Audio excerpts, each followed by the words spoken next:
2025-2026 sur le JJB, c'est la création du CQP, c'est du certification de qualification professionnelle pour enseigner, c'est la création de 4 organisations, dont un championnat de France, avec un Open à Paris, un Open à Val-de-Reuil près de Rouen et un Open à Lormont près de Bordeaux. Et cerise sur le gâteau, le premier championnat de France de jiu-jitsu brésilien, reconnu par l'État. Toutes fédérations confondues, hein. Moi je ne suis pas là pour faire la guerre aux autres fédérations. C'était presque 1100 combattants qui sont passés sur une journée. Ça a été une fête incroyable du jiu-jitsu brésilien.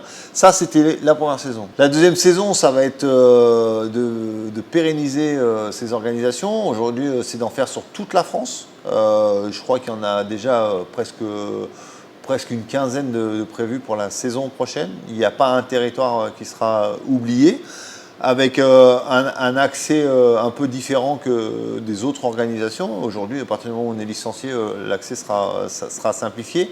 Il va y avoir tout un chantier qui va être organisé sur les grades. Aujourd'hui, la ceinture noire de jiu-jitsu brésilien devient un grade d'État. Donc ça, c'est en train d'être formalisé petit à petit. Je pense que d'ici la fin d'année 2026, décembre 2026, on y verra plus clair. Mais comme au judo, on passera sa ceinture noire de JJB, qui sera un grade d'État devant un jury composé d'experts du JJB. Hein. Ce sera surtout pas des professeurs de judo, hein. Ce sera des professeurs de jiu-jitsu brésilien. L'idée, c'est d'avoir au sein de nos clubs de judo jiu-jitsu cette pluralité de pratiques. Aujourd'hui, je démarre le judo à 6 ans. Je passe mes ceintures. À 12 ans, j'ai envie de faire autre chose. Et dans mon club, je peux peut-être me mettre au jiu-jitsu brésilien.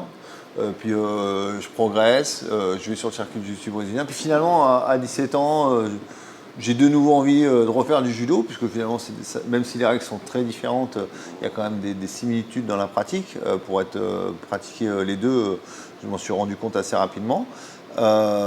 Et du coup, au sein de mon club, je pourrais aussi faire du judo. Voilà, ça c'est l'idéal. Demain, j'espère qu'on aura des clubs comme ça, avec des compétences multiples en termes chez les enseignants, qui permettent d'avoir un parcours différencié pour ceux qui le souhaitent au sein du même club. Quand on prend la licence à France Judo Jiu-Jitsu, on a le choix de cocher pratiquant de judo ou pratiquant de jiu-jitsu. Donc ça maintient, c'est maintenu. Pas de tarification supplémentaire, une tarification unique et un double service. Celui qui veut aller sur le circuit judo, il ira sur le circuit judo. 3500 événements organisés dans l'année, partout en France. Et celui qui veut aller sur le circuit jiu-jitsu, il ira. Après, il y a des règles, d'ailleurs c'est les règles proposées par l'IBJJF, qui sont une ceinture noire de judo et ceinture bleue. Et voilà, on met ça en place sur nos événements. À la fédération, finalement, notre devoir, c'est aussi d'anticiper les choses. C'est aussi d'être en veille, de voir comment la société évolue, de voir quels sont les besoins et les attentes des différents publics, et d'avoir une proposition. Alors, sans travestir nos valeurs, sans renier nos valeurs, parce que finalement, notre force, c'est nos valeurs. Mais la tradition n'empêche pas l'innovation. Au contraire même, pour préserver la tradition, il faut savoir être innovant. Et savoir être innovant, c'est aussi engager des chantiers de développement qui servent aux judokas, qui servent aux clubs et qui permettent à nos disciplines de prospérer et puis de continuer à être des disciplines modernes.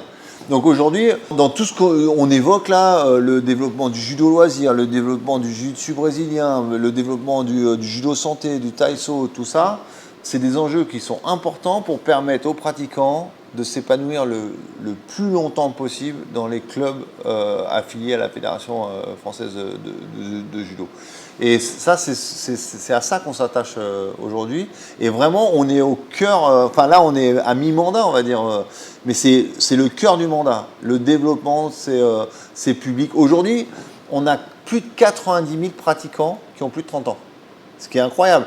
Et on s'aperçoit que la durée de vie est de plus en plus longue dans un club de judo pour ce public-là, ce qui n'était pas le cas avant. Et plus longtemps les clubs seront attractifs, plus mieux la fédération sera valorisée, mettre en place des actions pour ces publics-là, et plus le judo sera universel et restera un sport important en France.